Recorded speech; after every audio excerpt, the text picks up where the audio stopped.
Bonjour à toutes et à tous et bienvenue dans le second récap du LEC. Le premier match de la journée se joue dans des conditions un peu particulières car Genax est malheureusement positif du Covid, ce qui oblige SK à jouer depuis leur gaming house et par souci d'intégrité compétitive à Astralis à ne pas jouer sur scène non plus. SK choisit de partir sur beaucoup de scaling mais Astralis ne vont pas leur laisser le temps de l'activer. En particulier Xerxes et Jeong-hoon qui ont très bien joué en tandem dès leur league game. Avec cette victoire, Astralis comptabilise déjà autant de succès en 4 journées que durant tout le Spring Split. Juste après, le Vitality contre Excel s'est fait chipsed avec une puissance rarement observée. 2 heures de pause avec un bug qui a entraîné un chrono break défaillant amenant un remake total et un numéro de jongleur de 0 tick. Mais que ce soit dans la game 1 ou 2, Excel dominait et s'est imposé de manière convaincante une nouvelle fois. La très grande surprise du jour est la victoire de BDS sur G2 Esports. Les deux équipes se sont battues non-stop pendant 35 minutes durant lesquelles Caps a tenté de multiplier les moves pour garder son équipe à flot. Mais c'est surtout le duo Syncroft et Nuclear Int qui a dicté le rythme de ce banger caché. Xmati a aussi réussi à surpasser Flackhead et inflige une nouvelle défaite à Lucian.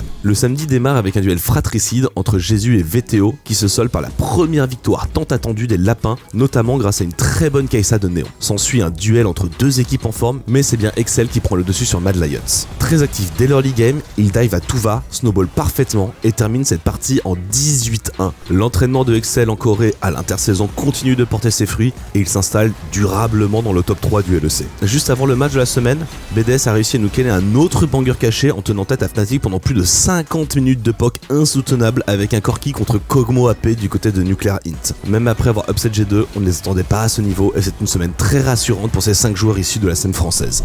On finit en beauté avec un Perks contre Caps et une traditionnelle draft G2 avec un Yasuo à la bot lane, mais cette fois-ci piloté par Flackhead. La game est un véritable bain de sang et aucune des deux équipes n'est prête à concéder sans rien prendre en retour. Mais dans ce domaine, les samouraïs sont les plus tranchants et les plus affûtés mécaniquement. Broken Blade arrive tranquillement niveau 16 sur sa Kayle et 5 minutes plus tard, le Nexus de Vitality explose.